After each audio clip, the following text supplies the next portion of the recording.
Hi everyone, welcome back to my YouTube channel and you are watching Medical Billing with Nikhil। तो दोस्तों मैं फिर से एक नए चैप्टर के साथ आ गया हूँ मेडिकल बिलिंग का। ओके, तो जैसा कि हमने प्रीवियस चैप्टर में अपने सीखा था all about basic terms of medical billing, जिसमें हमने कवर किया था for the new patient, establish patient, in patient and out patient. And अभी जो हमारा करंट चैप्टर है that is chapter 4। This is also all about basic terms of medical billing। तो जो अभी इस चैप्टर में हम लोग कवर करने वाले हैं, इसमें हम मोस्टली ऑल जो हमारे डॉक्टर से रिलेटेड, प्रोवाइडर से रिलेटेड जो भी टर्म्स हैं वो हम सारे कवर करेंगे, जैसा कि मैंने इसमें मेंशन किया हुआ है। PCP, referring provider, rendering provider, billing provider.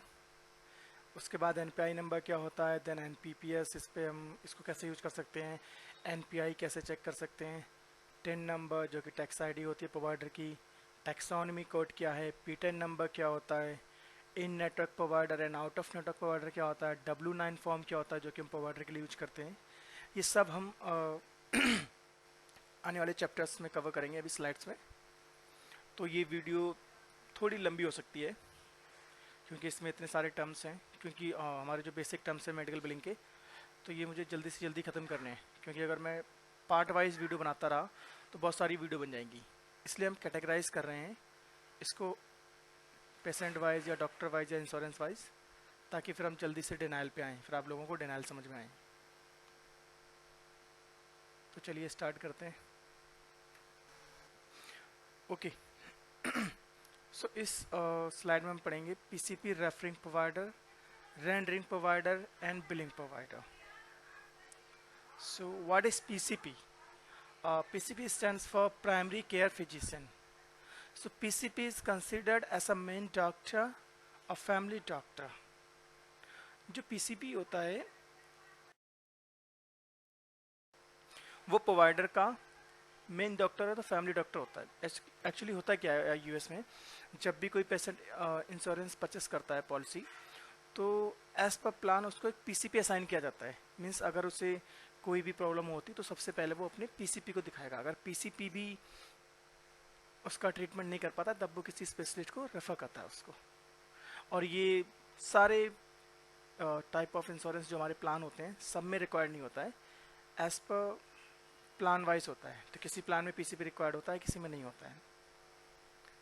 सो वही है यहाँ पे कि PCP will try to give the treatment to the patient first, if needed or required then they will refer the patient to the specialist, right। सबसे पहले PCP, अगर उसके plan में पीसीपी है तो सबसे पहले वो पीसीपी से ट्रीटमेंट लेगा, but in case PCP treatment देने में अनेबल है देन वो उसको एक स्पेशलिस्ट को रेफर करेगा। अच्छा, यहाँ पे एक चीज़ और है कि whenever PCP refer to the specialist they are known as referring physician provider and specialist will known as rendering physician provider. So ये यहाँ पे आपको समझ में आएगा कि रेफरिंग प्रोवाइडर और रेंडरिंग प्रोवाइडर क्या होता है। तो जब भी किसी पेशेंट के पास पीसीपी है और अगर वो किसी स्पेशलिस्ट को रेफ़र कर रहा है, तो जो रेफ़र करेगा जो उसका पीसीपी है वो रेफरिंग फिजिशियन होगा, और जिसको वो रेफ़र करेगा जो उसको ट्रीटमेंट देगा that is rendering physician, right. I hope आपको रेफरिंग और रेंडरिंग में डिफरेंस पता पड़ गया होगा। ओके, अब यहाँ पे होता है क्या कि so whenever a PCP refer a patient to the specialist then referring provider issue a referral number to patient, and it is patient responsibility to take referral number from the referring provider. Missing referral number on the claim form can cause the result to the claim denial। yes, तो जब कभी भी PCP किसी patient को specialist को refer करता है तो as per insurance guideline PCP को एक रेफरल नंबर देना होता है पेशेंट को, जो कि वो जिस भी किसी स्पेशलिस्ट को रेफ़र कर रहा है, तो जो वो स्पेशलिस्ट सर्विस भी क्लेम बिल करेगा इंश्योरेंस कंपनी को, तो उसको पीसीपी से दिया हुआ रेफरल नंबर अपने क्लेम फॉर्म पर बिल करना पड़ेगा।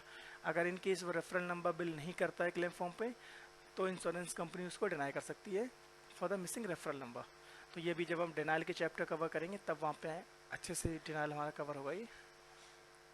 बाकी ये जो रेफरल लेने की रिस्पॉन्सिबिलिटी होती है पेशेंट की रिस्पॉन्सिबिलिटी होती है। पेशेंट की रिस्पॉन्सिबिलिटी है कि वो अपनी पीसीपी से रेफरल नंबर लेके स्पेशलिस्ट के पास जा रहा है तो स्पेशलिस्ट को रेफरल नंबर दे। क्योंकि इस केस में हम बिल टू पेशेंट मोस्टली कर देते हैं, क्योंकि यहाँ पे जो रेफरल नंबर मिसिंग है वो प्रोवाइडर की साइड से, सॉरी पेशेंट की साइड से मिसिंग है। एंड जैसा कि मैंने आप लोगों को पहले ही बताया था कि सारी डिटेल्स हम एक ये CMS 15 क्लेम फॉर्म है जिसमें हम बिल करते हैं। तो अगर मैं बात करूं कि जो रेफरिंग प्रोवाइडर की NPI जो डिटेल्स जाती है रेफरिंग प्रोवाइडर की, वो हम क्लेम फॉर्म के बॉक्स नंबर 17 में बिल कर सकते हैं।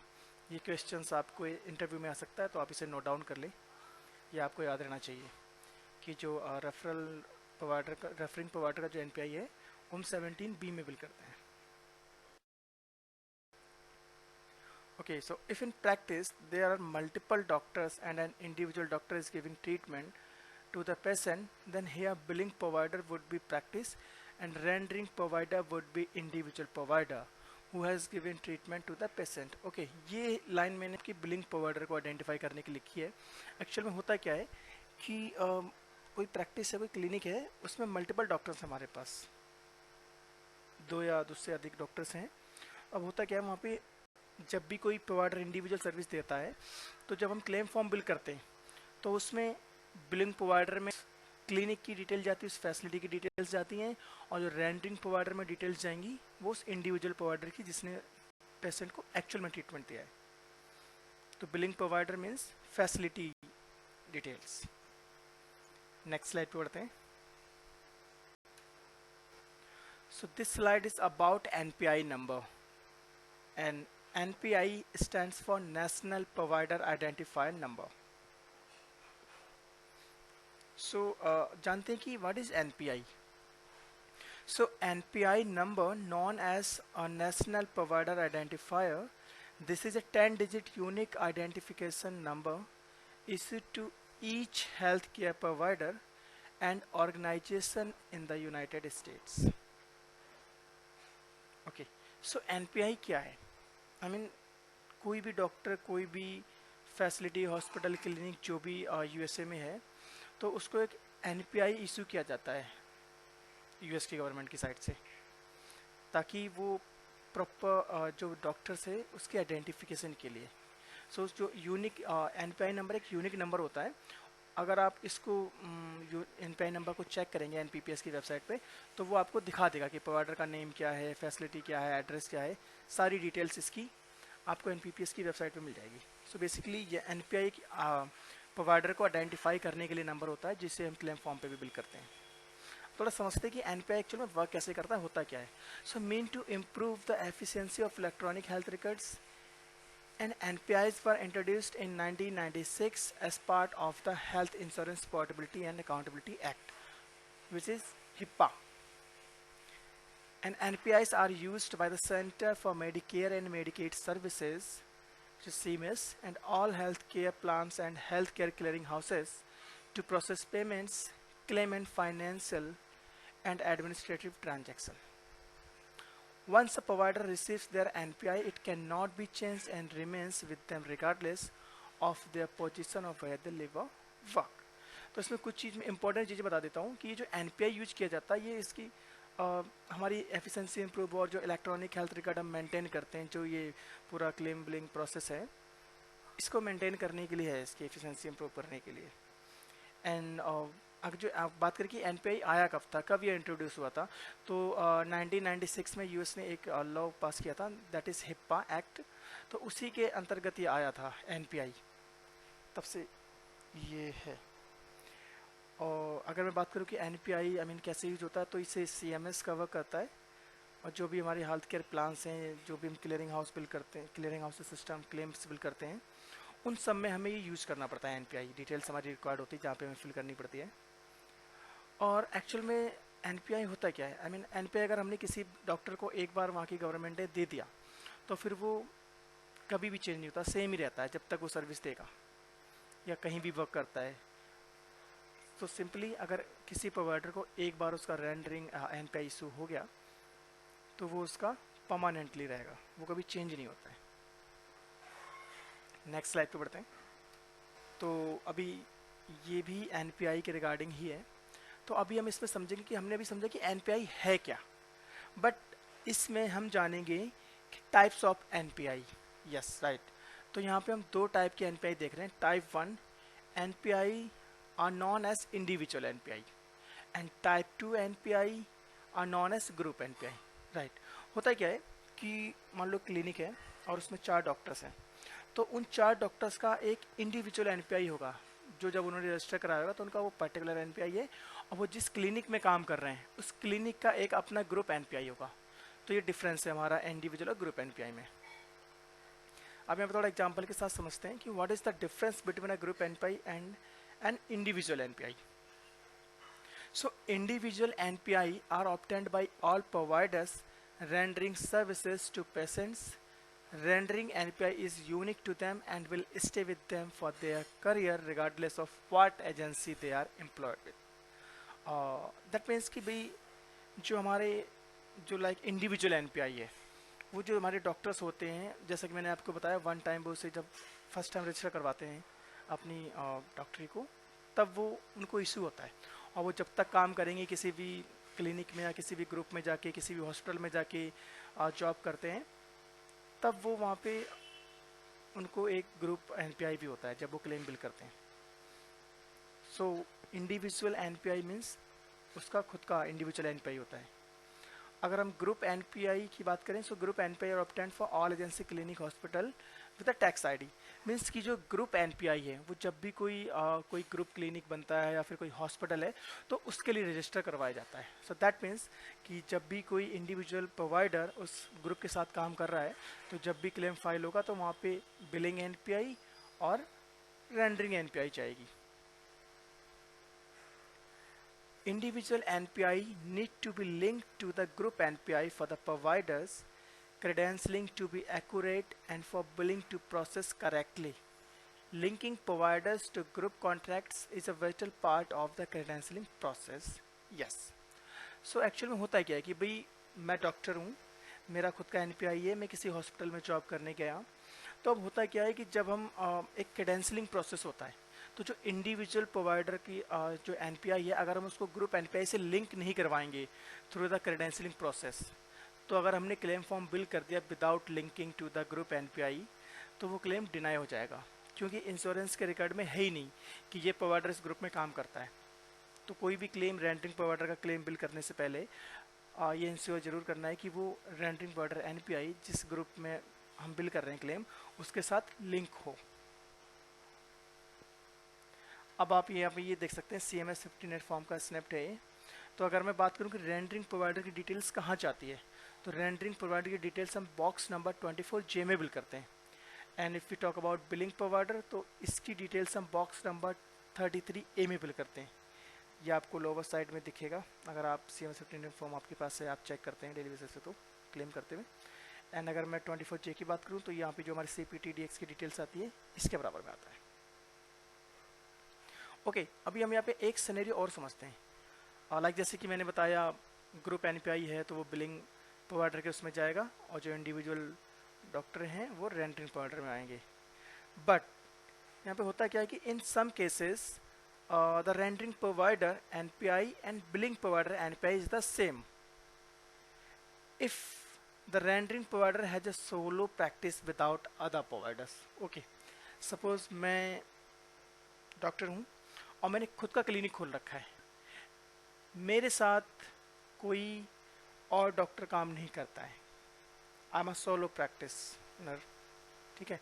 तो अब जो मेरा एनपीआई है, मुझे कोई ग्रुप एनपीआई रजिस्टर कराने की नीड नहीं है, मैं उसे ऐसे इंडिविजुअल ही बिल कर सकता हूँ। सो दैट मीन्स कि जो मेरा बिलिंग प्रोवाइडर है वही रेंडरिंग प्रोवाइडर एनपीआई रहेगा, means rendering billing provider same रहेगा। नेक्स्ट स्लाइड पे बढ़ते हैं। यस, सो NPPS थोड़ा जानेंगे कि NPPS क्या होता है। सो NPPS stands for like national plan and provider enumeration system. Okay, so what is NPPES?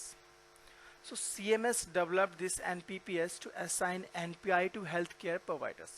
तो जैसा भी प्रीवियसली हमने पढ़ा कि NPI के बारे में कि NPI क्या होता है, तो ये जो NPI है इसको इशू करने के लिए, इसके टेक केयर करने के लिए CMS ने NPPS को डिज़ाइन किया।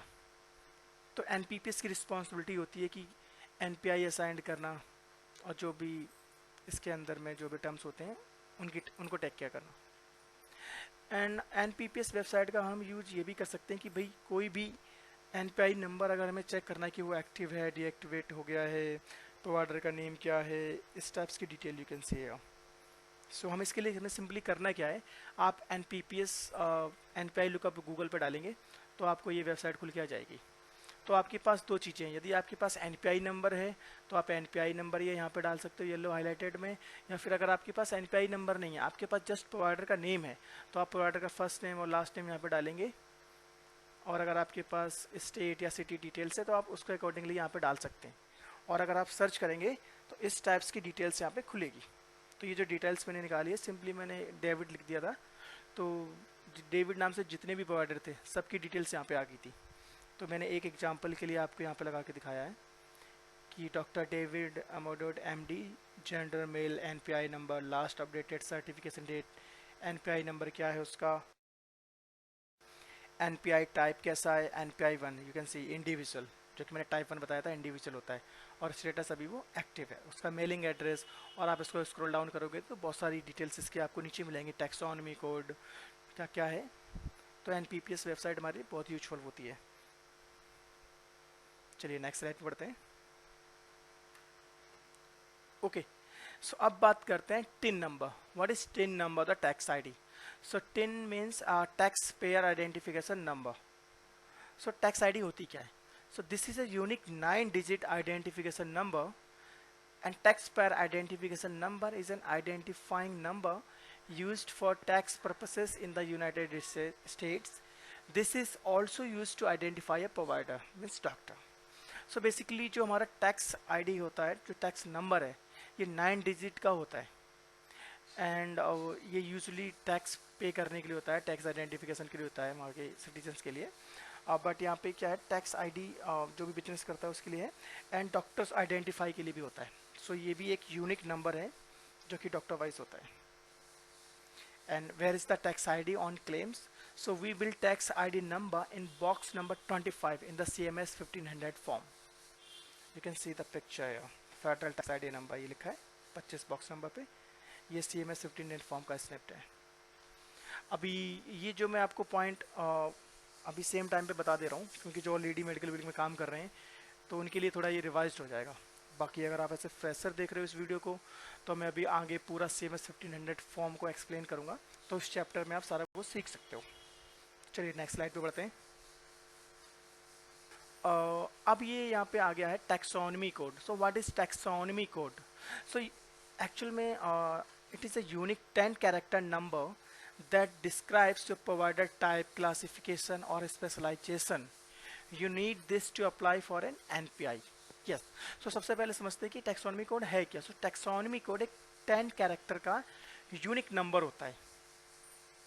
This could be alpha numeric and that describes your provider type classification. That means कि ये जो टैक्सोनॉमी कोड होता है ये प्रोवाइडर की स्पेशलिटी डिस्क्राइब करता है कि किस टाइप्स की सर्विस वो देता है, किस टाइप्स की सर्विस में वो स्पेशलाइजेशन है। सो और जब भी हम एक प्रोवाइडर एनपीआई के लिए अप्लाई करता है तब भी उसको टैक्सोनॉमी कोड चाहिए होता है। And okay, so why it is important, I mean taxonomy code important क्यों है? So taxonomy code serves as a secondary identifier to ensure that a provider is accurately recognized in HIPAA standard transaction. Simply आप इसको ये समझो कि taxonomy code basically provider की speciality के लिए होता है, एक्यूरेटली कि भाई किस टाइप की सर्विस देता है provider. Okay, so why it is different than an NPI? So an NPI identifies the provider to receive payment, though both are unique codes. Taxonomy codes are identifiers that describes the specialty field that provider is working and submitting claims on. Obviously कि भाई जो भी service हम bill कर रहे हैं, अगर आप टैक्सोनॉमी कोड सीधे एनपीपीएस में देखोगे तो वहाँ पे वो सीधे डिस्क्राइब कर देगा कि भाई ये प्रोवाइडर किस स्पेशलिटी से है। सो दैट मीन्स ऑब्वियसली हम उसी स्पेशलिटी के कोड उस प्रोवाइडर के लिए बिल कर रहे होंगे क्लेम फॉर्म पे। अब अगर हम बात करें कि हम ये टैक्सोनॉमी कोड क्लेम फॉर्म पे कहाँ बिल करते हैं, so you can see the grey field. So CMS 1500 field 24J grey rendering provider taxonomy code.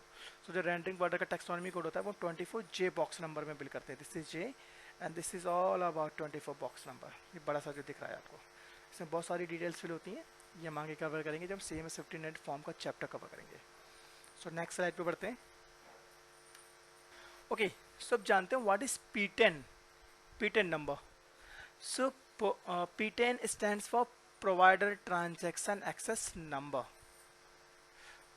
Actually ये नंबर मैंने एडिशनली यहाँ पे लिख दिया है, बाकी P10 पूरा ही हमारा provider transaction access number cover कर लेता है। सो नंबर हमें लिखने की नीड नहीं है। Okay, so the provider transaction access number is a Medicare issued number given to providers upon enrollment with Medicare. This number is usually 6 digits and is assigned based on the type of service and the location of the provider. Upon enrollment, Medicare administrating contracting, which is MAC, providers should receive their assigned P10 number in their approval letter. Okay, so P10 है क्या actually? P10 अभी आप आगे already medical bill में काम कर रहे हैं उन्हें पता है कि व्हाट इज़ मेडिकेयर, बट जो फ्रेशर्स हैं उन्हें पता पड़ेगा कि आगे मेडिकेयर क्या है। मैं आपको बता देता हूँ, मेडिकेयर एक गवर्नमेंट इंश्योरेंस है यूएस में। सो P10 बेसिकली मेडिकेयर इंश्योरेंस के थ्रू दिया जाता है वहाँ के प्रोवाइडर्स को, ताकि पता रहे कि भाई ये प्रोवाइडर्स मेडिकेयर के पेशेंट को भी देखता है। और यूजुअली ये जो हमारा पेयर होता है कि स्टैंडर्ड जो पेयर का नंबर होता है ये 6 डिजिट का होता है। बाकी ऐसा कोई फिक्स नहीं कि 6 डिजिट का ही होगा, ये इससे ज़्यादा का भी हो सकता है, न्यूमरिक अल्फ़ा न्यूमरिक कुछ भी हो सकता है, बाकी यूजुअली 6 डिजिट का ही होता है। और स्टेट वाइज वहाँ के मैक होते हैं, जो कि जब हम कॉन्ट्रैक्ट करते हैं, डॉक्टर कॉन्ट्रैक्ट करता है मेडिकेयर से, तो उसका जो अप्रूवल लेटर आता है उसमें वो P10 नंबर आता है। तो अगर आप एक मेडिकेयर क्लेम बिल कर रहे हैं या आप मेडिकेयर के इंश्योरेंस से फॉलोअप कर रहे हैं क्लेम के लिए, तो आपके पास P10 नंबर होना मैंडेटरी है। ओके, हियर अ प्रोवाइडर में have multiple P10 number if the provider is affiliated with multiple medical group practices और मेडिकल कॉन्ट्रैक्टेड। राइट, ये जरूरी नहीं है कि एक डॉक्टर के पास एक ही P10 नंबर हो, एक डॉक्टर के पास मल्टीपल P10 नंबर हो सकते हैं, क्योंकि ये मैंने आपको बताया state wise speciality wise work करता है। तो multiple medical group, multiple practice, multiple medical contract, उस बेस पे पेटेंट नंबर प्रोवाइडर के पास हो सकता है, बट ये बहुत कम ही होता है, यूजुअली एक ही होता है, क्योंकि प्रोवाइडर मल्टीपल जगह होते नहीं है। Okay, so next slide is about in network provider and out of network provider. Okay, पहले मैं आपको ऐसे समझाता हूँ कि जो इन नेटवर्क और जो आउट ऑफ नेटवर्क का मतलब है, सिंपली ये होता है कि भी जब भी कोई प्रोवाइडर वहाँ पे किसी भी स्टेट में किसी भी एरिया में सर्विस देना स्टार्ट करता है, तो वो ऑलमोस्ट सारे जिस उसे लगता है कि भाई इस इंश्योरेंस के पेशेंट इसके पास आएंगे, तो वो उसके साथ कॉन्टैक्ट करता है। ये भी एक प्रोसेस है यूएस में कि प्रोवाइडर को इंश्योरेंस कंपनी के साथ कॉन्ट्रैक्ट करना पड़ता है। So let's understand about the in network provider. So what is in-network provider? This is basically participating provider. The provider who is having contract with the insurance company is called a participating provider, and the contract states that whatever the amount insurance is allowed to pay provider has to accept that amount.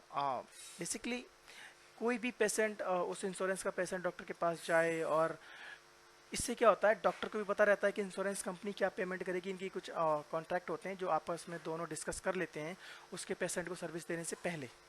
So basically a kind of contract हो जाता है doctor और insurance company के बीच में, तो जिससे कि सारी चीज़ें स्मूथ चलती हैं, हमारे क्लेम पे पेमेंट सही से आती है, इंश्योरेंस कंपनी को भी पता है कि उन्हें क्या करना है, डॉक्टर्स को भी पता है कि बिलिंग कैसे करनी है इस पर्टिकुलर इंश्योरेंस के लिए। तो ये बेनिफिट होता है पार्टिसिपेटिंग प्रोवाइडर का। But what is out of network provider? Okay, so that is non-participating provider. The provider who does not have any kind of contract or the tie-up with the insurance company, and in this case there is chances for claim denial as per the insurance plan. Okay, कुछ company होती हैं जो out of network provider की भी service देती हैं patient को, but most of the companies in network provider consider करती हैं। तो simply out of network means non participating provider की मीन्स उस डॉक्टर ने उस पर्टिकुलर इंश्योरेंस के साथ में कोई कॉन्ट्रैक्ट ही नहीं किया, तो यहाँ पे इंश्योरेंस को भी नहीं पता है कि कौन सा प्रोवाइडर है, क्या सर्विस बिल करने वाला है, और यूजुअली डॉक्टर को भी नहीं पता है कि उस इंश्योरेंस की क्या गाइडलाइंस है, कैसे बिलिंग करनी है, क्या है। तो इस केस में हमारे पास आउट ऑफ नेटवर्क के डिनाइल भी आ सकते हैं। Okay, typically patient will be responsible for a predetermined percentage of any medical bills. Usually होता क्या है कि जब इंश्योरेंस क्लेम प्रोसेस करता है तो उसका कुछ परसेंट इंश्योरेंस को पे करना होता है. तो अब यहाँ पे हम एग्जाम्पल के साथ समझते हैं. सपोज इन नेटवर्क प्रोवाइडर में पेशेंट को टोटल बिल का 20% पे करना है, बट अगर यही वो उसके प्लान में out of network service cover नहीं है, वो आउट ऑफ नेटवर्क प्रोवाइडर चला जाता है, तो या तो वो इंटायर क्लेम देना हो सकता है, या फिर जो उसकी रिस्पॉन्सिबिलिटी है, जो उसको अमाउंट पे करना है, वो 20% से 40 to 60% इंक्रीज हो सकता है. तो इसमें पेशेंट का भी लॉस है और डॉक्टर का भी. नेक्स्ट स्लाइड पे बढ़ते हैं. Okay, so last one is what is W9 form. वैसे अगर आप इसको पढ़ने बैठोगे तो बहुत सारी चीज़ें इसके अंदर में समझने के लिए, बट मैं आपको सीधे से समझाता हूँ कि एक्चुअल में W9 फॉर्म होता क्या है. सॉरी. सो W9 फॉर्म यूजली वहाँ पे जो हमें डिटेल्स होती है वो actually tax payer identification number के लिए हम यूज़ करते हैं. कि मीन्स कोई भी जो बंदा बिजनेस कर रहा है तो वो एक W9 फॉर्म भर के वहाँ की उसकी एजेंसी को भेजता है, जो कि IRS, so mainly known as request for taxpayer identification number.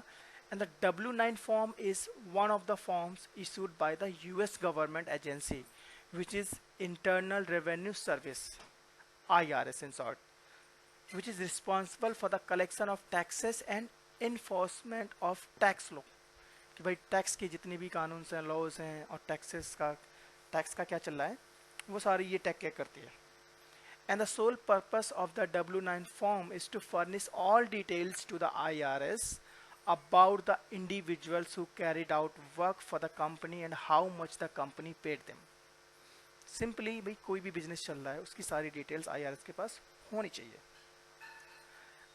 In context of medical billing and revenue cycle management, it helps to authenticate and accelerate timely reimbursements and reduce denials. That means अगर हम medical billing और revenue cycle management में बात करें तो ये जो W9 form होता है ये प्रोवाइडर को इसे प्रॉपर करेक्ट डिटेल के साथ फिल करके इंश्योरेंस कंपनी को देना होता है. बट सपोज करो initially W9 form claim insurance को ऑलरेडी सबमिट है, बट बीच में मिडल में डॉक्टर ने फैसिलिटी एड्रेस कुछ भी चेंज कराया, तो जब तक वो W9 फॉर्म वहाँ पे नहीं भेजेगा तब तक इंश्योरेंस के पास डिटेल्स अपडेट नहीं होंगी. तो ये की रिस्पॉन्सिबिलिटी है कि अगर वो बीच में कुछ भी चेंज करता है तो इंश्योरेंस कंपनी को अपडेटेड W9 फॉर्म भेजे. अच्छा, W9 फॉर्म में कुछ हमारी रिक्वायर्ड चीज़ें होती है जो फिल करके भेजते हैं. Name of the user, address हो गया, contract address, email address, postal address business का, ये सब, structure of business organization, business address and their tax ID number. That's all guys. I think हमने प्रोवाइडर से रिलेटेड सारे मेडिकल टर्म्स कंप्लीट कर लिए हैं आज. यस, यूजुअली ये वीडियो थोड़ी सी ज़्यादा लंबी हो गई है, बट स्टिल मैं इसको डिवाइड कर दूंगा पार्ट्स में, तो आप अगर कोई पार्ट स्किप करना चाहते हैं तो उसको स्किप करके नेक्स्ट जाके देख सकते हैं. बट अगर आपको पप सीखना है तो आई विल सजेस्ट कि आप पूरी वीडियो देखें. एंड अगर चैनल को अभी तक सब्सक्राइब नहीं किया है तो प्लीज़ सब्सक्राइब कर लें, क्योंकि आगे अच्छी वीडियो आने वाली हैं जो कि आपको प्रोडक्टिविटी में, आपके करियर में बहुत आपको हेल्प करने वाली हैं. And you can follow me on LinkedIn as well. So thank you so much. Bye bye. Take care.